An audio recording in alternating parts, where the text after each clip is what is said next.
Stop scrolling for 1 second because I need to tell you something your hairdresser probably never will. There is one tiny decision made in about 4 seconds at the very start of every haircut that decides whether you walk out looking sharp and current or walking out looking exactly the way you did 5 years ago. Same face, same eyes, same smile, but somehow older. And here's the wild part. It's almost never the haircut itself, it's the shape underneath it. Today, I'm giving you 6 haircuts that flip that switch instantly. The kind of cuts where people stop mid-sentence and ask, "Wait, did you do something different?" Plus, I'm giving you the 2 questions that expose in 30 seconds whether your stylist actually understands aging hair or whether they're just going to give you the same safe cut they give everyone else. And stick around till the very end, because I'm going to tell you the one thing sitting in your bathroom right now that's quietly working against everything we're about to fix. If you're new here, welcome. This channel is built entirely around helping women over 60 look sharp, feel light, and stop settling. Hit subscribe before we start, because today's list is one you'll want to save. Let's get it. Here's something nobody says out loud. Most haircuts don't age you. Most haircuts hide. They hide thinning, they hide texture changes, they hide the fact that your face has softened slightly, and instead of working with that softness, they just pile more roundness on top of it. Round face shape, round haircut shape, zero contrast anywhere. And a face with zero contrast reads as tired. Not old, tired. There's a difference, and once you see it, you can't unsee it. The good news, this is fixable in a single appointment. No serums, procedures, no 8-week transformation plan, just structure. Let's start with the cut that most women avoid because they think it's too bold, and why that's exactly backwards. Quick detour because this matters. Most hair advice online treats every woman over 60 the same, as if gray hair, fine hair, thick hair, and wavy hair all need the identical solution. They don't. The real skill isn't picking a trendy cut. It's matching the line of the haircut to the line your face is naturally losing. That's the entire secret behind everything I'm about to show you. Keep that one sentence in your head, because it will make every haircut on this list make instant sense. Now, the countdown. We're starting gentle. The feathered crop is short, but it is nothing like the boxy pixie cuts from 20 years ago.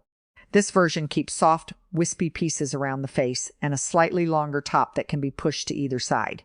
Here's what makes it work specifically for aging hair: crown volume. If you've noticed your part looking wider than it used to, or your crown sitting flatter by lunchtime, this cut solves it structurally, not with product, with the actual shape of the cut itself. Gray and silver hair genuinely thrives here. Untreated gray hair tends to have more texture and grip than color-treated hair, which means it holds this kind of soft, piecey shape beautifully with almost no styling effort. For rounder faces, ask for extra height through the crown. For longer faces, bring soft fringe pieces forward to break up the length. Styling takes under 2 minutes, a dime-size amount of light cream, fingers not a brush, and you're done. If you've been told short hair isn't for you after 60, this is proof that was never true. This one is for anyone who misses having a little length without wanting the upkeep of long hair. It sits right around the collarbone, with soft internal layering, not choppy, not heavy, just enough movement to keep it from sitting flat. Here's the detail almost nobody mentions. Where you start your curl matters more than the curl itself. Most women wrap hair from the root down, which flattens the crown immediately. Instead, start your iron or wand about 2 inches away from the scalp. That single change keeps root volume intact while still giving you that soft, beachy movement through the ends. This cut is also quietly brilliant for anyone dealing with thinning near the crown, because a good stylist places the internal layers exactly where density has dropped, using the cut itself to fake fullness that isn't naturally there anymore. Think of the difference between hair that looks curled and hair that looks like it simply fell that way. That's the entire goal here. Nothing stiff, nothing sprayed into place, just movement. Real quick, if this is helping so far, tap that like button right now before you forget. It genuinely tells the algorithm to show this to more women who need it, and honestly, that's the only thing that keeps this channel growing. Okay, back to it, because the next 3 cuts are the ones that get the most dramatic reactions in the comments every single time. This is the bridge cut, for anyone not ready to go short, but tired of long hair that does absolutely nothing for their face shape. It sits between the chin and the collarbone, and the entire look hinges on one decision: a blunt outer edge with weight removed underneath invisibly. Why does that matter so much? Light. A clean, blunt edge catches light in one solid line, which reads as healthy and glossy even on second-day hair. Choppy, uneven ends scatter light instead of reflecting it, which is exactly why some long bobs look expensive and others look accidental. A small trick that changes everything. Ask your stylist to tuck one side behind the ear and let the other side sweep forward.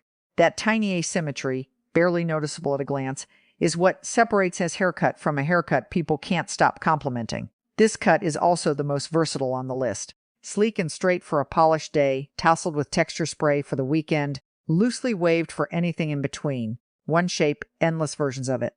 If a boxy, rounded shape has ever made you feel heavier than you actually look, this cut is the direct opposite of that. Instead of one static, rounded silhouette, the movement shag builds in diagonal and vertical lines that keep the eye moving across your face instead of settling into one flat shape. Round shapes emphasize heaviness. Broken up diagonal shapes do the opposite. It's simple visual physics, not magic. This pairs beautifully with soft curtain, bangs that part naturally in the middle and frame both sides of the face, gently softening the forehead and pulling attention straight toward the eyes and cheekbones, right where you want it. One warning: if your stylist cuts this shape with one straight, even line all the way around, that's not a shag, that's a mullet in disguise, and it's a sign to find someone new. This cut needs to be carved with a razor or point cutting technique, piece by piece, not chopped in one flat sweep. Done correctly, this is one of the very few effortless haircuts that actually lives up to that word. This is the shortcut for anyone who wants the ease of short hair without losing softness or femininity. It blends the clean, lifted back of a pixie with just enough length left at the front to frame the face. The magic detail is a long, angled fringe that sweeps diagonally across the forehead. Diagonal lines are always more dynamic and more slimming than anything straight or perfectly round. Same principle as the shag, just in a shorter, sharper package. Natural gray hair loves this cut specifically because its texture provides built-in body that color-treated hair often lacks. You're not fighting your hair here. You're finally letting its natural texture do half the styling work for you. Morning routine: a small amount of cream, raked forward while hair is still slightly damp, and you're finished. This is the definition of a haircut that looks intentional and expensive while requiring almost nothing from you. If I had to choose one single haircut for the rest of my life, it would be this one, without hesitation. The architectural bob is sharp, clean, and nearly impossible to fake with any other shape. More importantly, it creates the illusion of lift right along the jawline. One of the very first places softening tends to show up. A blunt line at or slightly below the chin acts like a visual anchor. It gives the whole face structure and makes everything above that line read as firmer and more sculpted, like a quiet, invisible lift with zero needles involved. The mistake almost every stylist makes here is adding too many visible layers on top, trying to create movement. That's exactly how a sharp architectural bob turns into a soft round mushroom shape instead. What you actually want is a blunt outer perimeter with all the thinning done invisibly underneath, bulk removed, shape preserved. Styling could not be simpler: a flat iron for sleek or a blow dry with a slight inward bend at the ends. Blunt ends reflect more light than layered ones, which means this cut looks glossy and alive even on a low-effort day. Save this part because you'll use it at your very next appointment. Question 1. How will this cut hold its shape if I don't blow dry it every single day? A stylist who actually understands aging hair will have an immediate, specific answer. A vague or defensive answer tells you everything you need to know. Question 2. Where exactly are you creating lift, and how will you keep it from turning round at the bottom?